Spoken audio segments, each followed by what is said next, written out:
Pernahkah kita bertanya, apa yang sebenarnya membuat kita percaya, atau justru tidak percaya?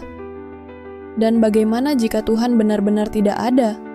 Apa yang sebenarnya hilang dari kita? Moral, harapan, atau justru makna hidup itu sendiri? Nah, dalam narasi filosofis di video ini, kita akan menelusuri bagaimana pertanyaan itu menjadi doa, menjadi pemberontakan, dan bahkan menjadi peringatan. Jika Tuhan tidak ada, maka pertanyaan ini sudah lama menggema di antara para pemikir besar sepanjang sejarah. Terdengar sederhana, tapi menyimpan kedalaman yang tak mudah dijawab. Namun sadarkah kita, karena pertanyaan itu sendiri bisa menjadi peringatan, pengakuan, atau pemberontakan? Ya, semua memang tergantung siapa yang mengucapkannya. Dan mungkin sebagian orang mengklik video ini untuk mencari jawaban pasti, atau sekadar ingin tahu kesimpulan akhirnya. Apakah para filsuf ini percaya pada Tuhan? Apakah mereka menolaknya? Dengan kata lain, apakah mereka seperti aku atau bukan? Tapi bagi Sofia bercerita, yang justru lebih penting bukanlah kesimpulannya. Karena yang lebih berharga adalah bagaimana mereka berpikir. Apa yang mereka gumulkan? Apa yang mereka pertanyakan sebelum akhirnya sampai pada jawaban, atau bahkan menyerah tanpa jawaban. Karena seringkali pemikiran besar tidak lahir untuk memberi kepastian. Ia sering justru hadir untuk mengganggu kenyamanan, membuka ruang baru bagi kesadaran, dan membantu kita melihat bahwa di balik setiap kesimpulan selalu ada jalan panjang pencarian yang manusiawi. Dan dalam pencarian itulah kita mulai menyadari bahwa pertanyaan tentang Tuhan bukan soal benar atau salah, tapi tentang bagaimana manusia, dengan akalnya, perasaannya, luka, dan harapannya, terus mencoba memahami dirinya sendiri, dunia, dan sesuatu yang lebih tinggi dari keduanya. Ya, sesuatu yang sering kita sebut sebagai Tuhan.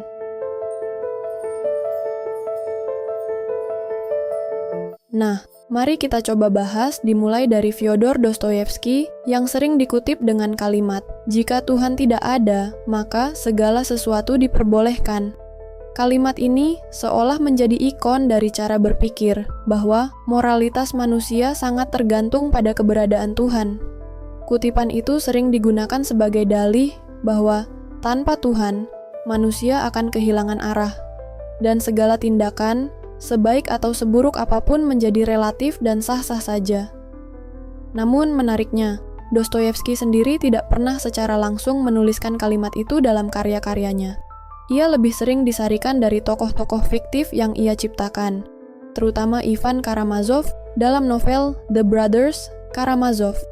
Jadi, jika pemikiran Dostoyevsky ditafsirkan atau dikaitkan dengan kalimat tersebut, sesungguhnya itu lebih merupakan peringatan, bukan kesimpulan mutlak, sebuah peringatan akan bahaya dunia yang kehilangan pusat moralnya. Dostoyevsky bukan sedang berkata bahwa ateisme akan langsung membuat manusia menjadi jahat, tetapi ia ingin mengajak kita bertanya, dari mana asal moralitas jika tidak ada yang absolut?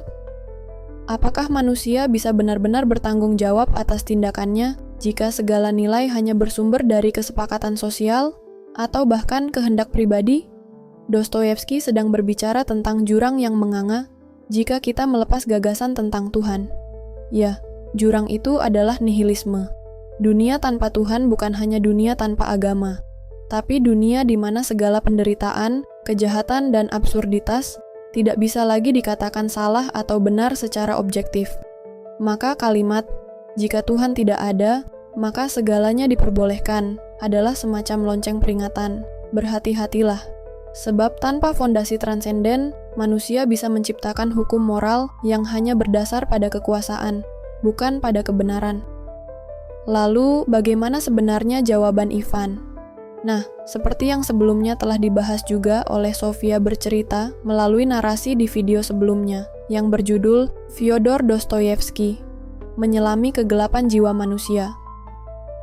Tokoh Ivan Karamazov dalam The Brothers Karamazov adalah cerminan dari seorang intelektual yang bergulat dengan iman dan akal. Atau dengan kata lain, ia bukanlah ateis yang sekadar sok-sokan ateis. Ia tidak sekadar menolak Tuhan, tapi menolak menerima dunia seperti yang ada. Karena dalam novel The Brothers Karamazov di bab pemberontakan, bahkan Ivan berkata bahwa ia masih percaya pada Tuhan kepada adiknya, yaitu Alyosha, seorang biarawan muda yang saleh, yang secara jelasnya perkataan itu dapat ditafsirkan seperti ini. Aku percaya pada Tuhan, tetapi aku menolak dunia yang Dia ciptakan. Dan perkataan itu adalah bentuk protes yang sangat dalam. Ivan tidak membantah eksistensi Tuhan secara langsung, tapi ia tidak bisa menerima bahwa Tuhan yang Maha Baik menciptakan dunia yang penuh penderitaan, terutama penderitaan anak-anak yang tidak berdosa. Ia menceritakan kisah-kisah nyata tentang kekejaman manusia terhadap anak-anak. Maka ia pun mengatakan, yang kira-kira seperti ini. Jika harga dari harmoni kekal adalah penderitaan satu anak tak bersalah, maka aku mengembalikan tiketku. Dalam konteks novel The Brother Karamazov, Ivan sedang berdiskusi dengan Alyosha tentang masalah Theodise. Mengapa ada penderitaan, terutama penderitaan anak-anak, jika Tuhan itu Maha Kuasa dan Maha Pengasih? Ivan menyatakan bahwa ia menolak bentuk harmoni kosmis yang harus dibayar dengan penderitaan anak yang tak berdosa. Artinya, Ivan tidak sanggup menerima Theodise atau pembenaran tentang keberadaan penderitaan dalam dunia yang diciptakan oleh Tuhan yang baik. Ia merasa bahwa tidak ada keadilan dalam tatanan kosmis seperti itu, dan ia tidak ingin menjadi bagian dari skenario tersebut, sebaik apapun akhirnya. Jadi ketika Ivan berkata bahwa ia mengembalikan tiket, ia bukan menolak Tuhan dengan argumen logis, tapi dengan argumen moral, karena nuraninya tidak bisa menerima penderitaan tak masuk akal itu. Dalam The Brothers Karamazov, Ivan juga menyampaikan alegori terkenal di bab legenda tentang Inkuisitor Agung. Dalam cerita ini, Yesus kembali ke dunia, namun segera ditangkap oleh seorang kardinal Spanyol. Kardinal itu berkata kepada Yesus bahwa gereja tidak lagi memerlukan kehadirannya, karena umat manusia tidak sanggup menangani kebebasan yang Dia berikan. Dalam dunia yang dikuasai oleh penderitaan dan ketidakpastian, manusia lebih memilih roti dan otoritas daripada kebebasan spiritual. Dan ya, ini adalah sindiran keras terhadap agama yang telah menjadi alat kekuasaan, bukan cahaya kebenaran. Melalui tokoh inkuisitor, Ivan menunjukkan bahwa manusia pada akhirnya lebih rela tunduk pada aturan dan kepastian palsu daripada menghadapi kebebasan yang Tuhan tawarkan. Kebebasan itu, menurut Ivan, membawa risiko terlalu besar. Manusia bisa memilih untuk membunuh, menyiksa, atau bahkan secara massal melakukan pembantaian. Ya, seperti pembantaian yang telah berkali-kali terjadi dalam sejarah di berbagai belahan dunia. Semua atas nama kebaikan, jika tidak ada standar moral yang absolut. Tetapi inilah paradoks yang menyedihkan, karena Ivan tidak bisa hidup dengan jawaban dirinya sendiri. Ia memberontak terhadap Tuhan, tetapi juga tidak menemukan pegangan dalam dunia yang tanpa Tuhan. Disinilah letak tragisnya tokoh Ivan. Ia mewakili manusia modern yang tercerabut dari akar spiritualnya. Ia terlalu cerdas untuk beriman secara naif, tapi juga terlalu jujur untuk bersandar sepenuhnya pada relativisme moral. Ia tersesat dalam kebebasan total, dan jiwanya tidak mendapat tempat berlabuh. Maka, Fyodor Dostoyevsky melalui Ivan sedang memperlihatkan bahaya ini, bahwa jika manusia hanya mengandalkan nalar dan kehendak tanpa sesuatu yang lebih tinggi dari dirinya, maka cepat atau lambat kekosongan eksistensial akan menelan segalanya. Dan dari kekosongan itu, muncullah dorongan untuk mengisi makna lewat kekuasaan, kekerasan, atau penindasan. Jadi, jika Tuhan tidak ada, maka segala sesuatu diperbolehkan.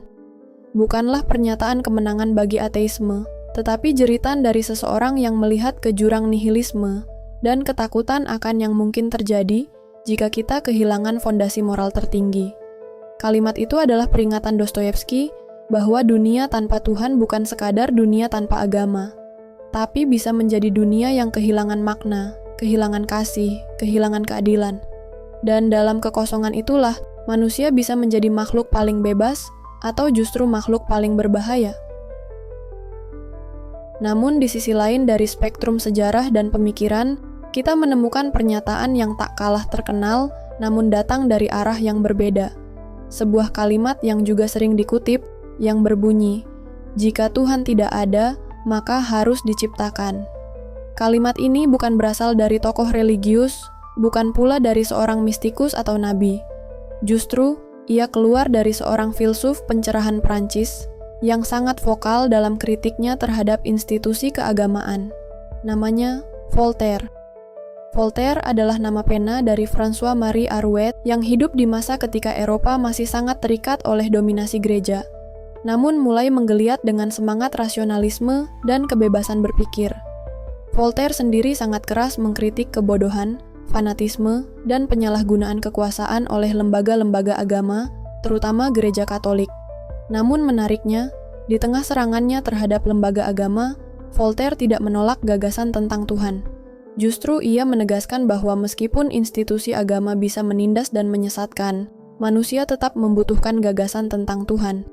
Dalam suratnya kepada Pangeran Frederick dari Prusia pada tahun 1768, Voltaire menulis yang kira-kira memang dapat ditafsirkan seperti ini: jika Tuhan tidak ada, maka harus diciptakan. Kalimat ini telah menjadi semacam kutipan abadi dalam diskursus filsafat agama dan moralitas.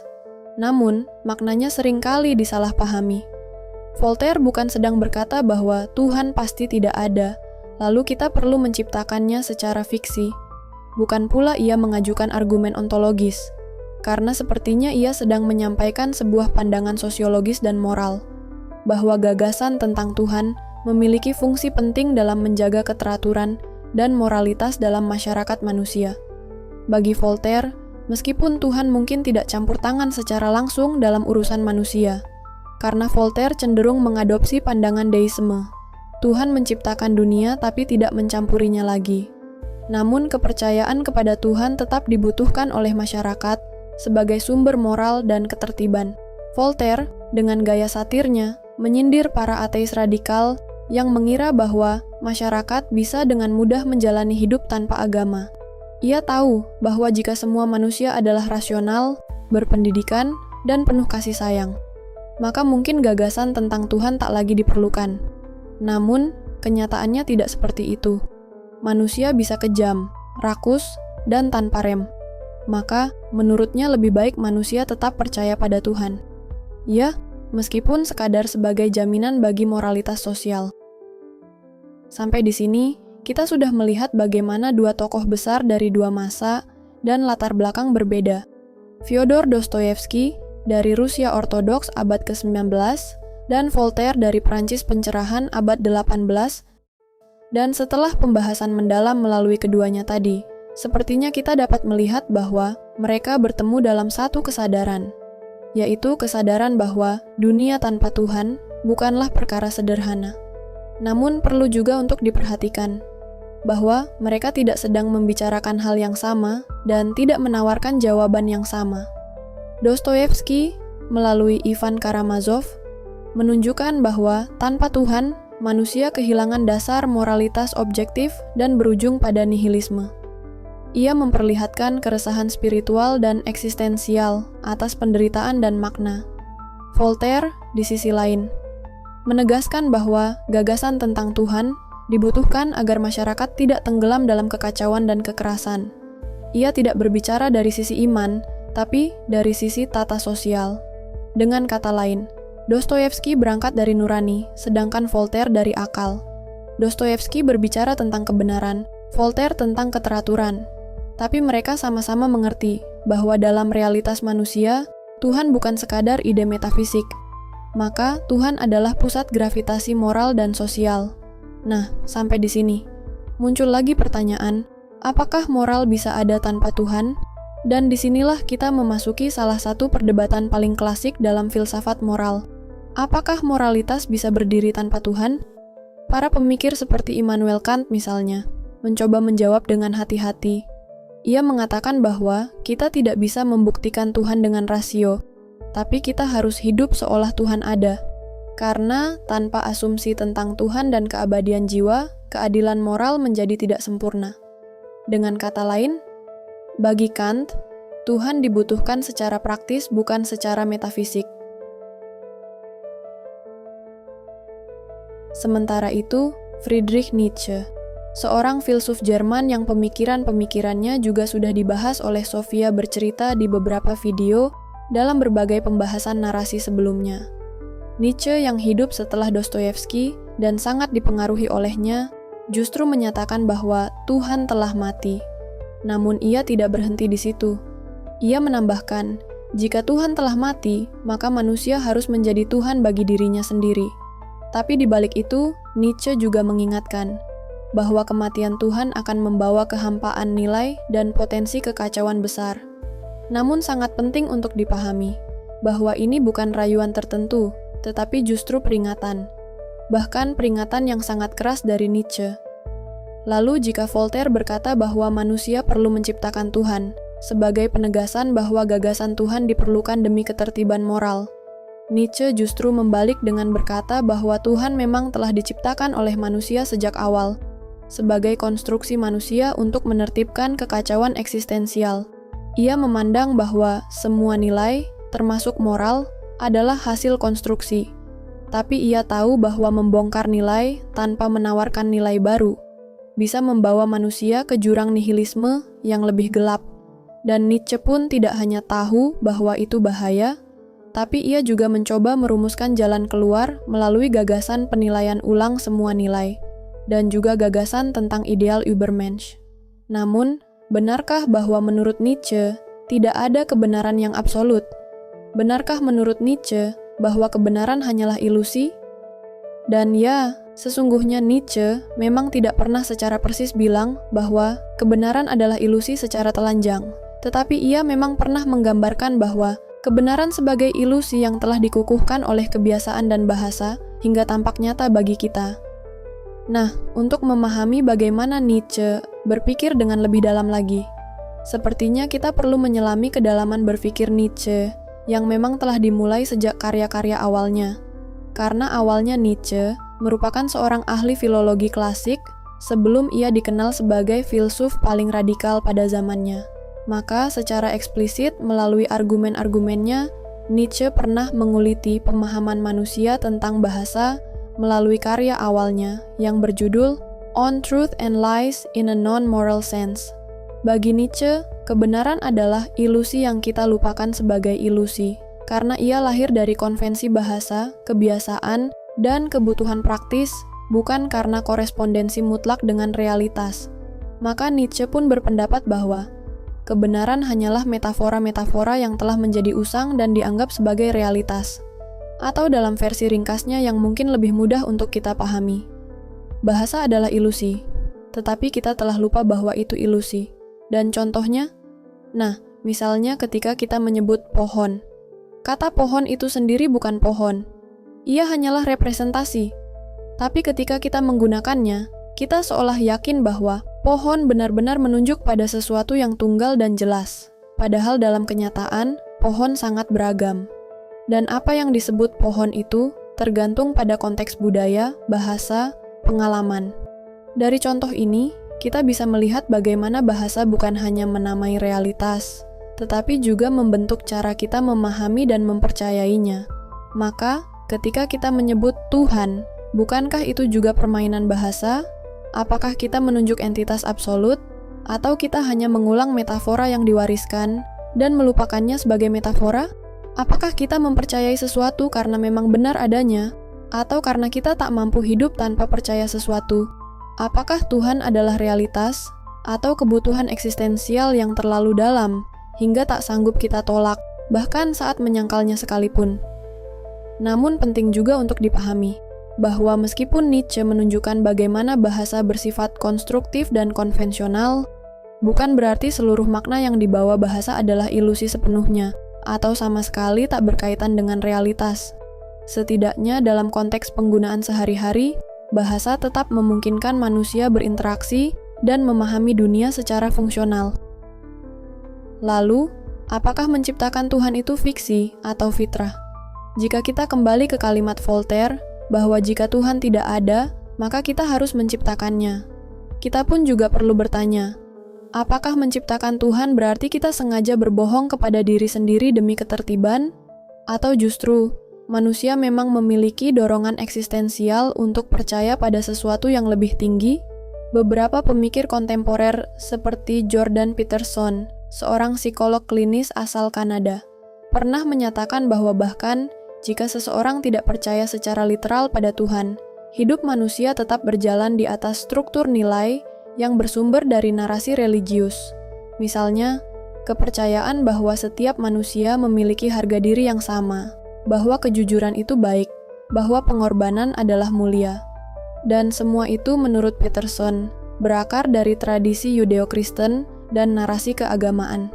Artinya, bahkan jika seseorang mengaku ateis atau agnostik, ia kemungkinan besar masih hidup dalam sistem moral yang diwarisi dari tradisi teistik. Dalam pengertian ini, manusia tetap saja menciptakan Tuhan, atau paling tidak, tetap hidup dari bekas-bekas jejak Tuhan. Peterson tidak mengklaim nilai moral hanya mungkin lewat agama, tetapi ia berpendapat bahwa narasi religius telah memberi kerangka makna yang sulit digantikan. Dan pandangan Peterson ini memang punya validitas sejarah dan kultural. Maka sepertinya memang benar bahwa banyak nilai moral dominan di Barat dibentuk, dibangun, atau dipopulerkan oleh tradisi Yudeo-Kristen. Namun, apakah nilai-nilai itu hanya mungkin atau hanya sah jika bersumber dari agama?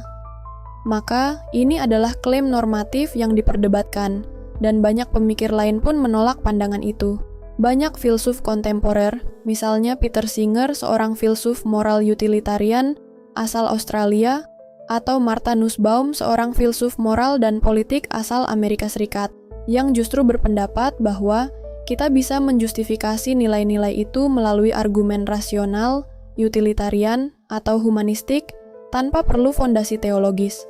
Dan memang banyak juga nilai moral seperti kejujuran, kemurahan hati, atau larangan membunuh juga ditemukan di luar tradisi Yudeo-Kristen. Misalnya dalam Konfusianisme, Stoikisme, Buddhisme, atau bahkan filsafat Yunani kuno. Maka sebagai penutup sementara narasi filosofis di video ini, kita dapat melihat bahwa perdebatan soal Tuhan dan moralitas sesungguhnya bukan sekadar soal iman atau penolakan, melainkan soal bagaimana manusia mencari sandaran nilai di tengah keterbatasannya, entah melalui iman religius, refleksi akal budi, atau upaya menciptakan nilai baru. Semua itu berangkat dari kegelisahan yang sama, yaitu bagaimana agar hidup tetap bermakna, dan agar kita tetap punya alasan untuk bertindak baik di dunia yang sering tampak kacau dan tak pasti. Dan menurut Sofia bercerita, justru inilah menariknya, bahwa apapun jalan yang kita pilih, selalu ada alasan di belakangnya. Entah alasan untuk mempercayai, atau bahkan alasan untuk tidak mempercayai.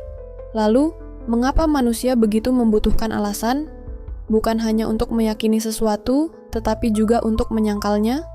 Dan mengapa, bagi sebagian dari kita, justru alasan itulah yang menjadi pegangan terakhir untuk terus hidup? Apakah karena jauh di kedalaman batin, kita sebenarnya terlalu takut menghadapi kemungkinan bahwa mungkin pada akhirnya memang tak pernah ada alasan sama sekali?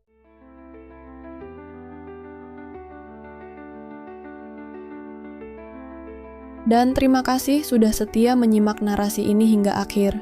Jika narasi filosofis ini menyentuh hatimu dan menurutmu layak didengar lebih banyak orang, bantu sebarkan. Bagikan ke media sosialmu agar semakin banyak yang dapat mendengar suara Sofia bercerita. Sekali lagi, terima kasih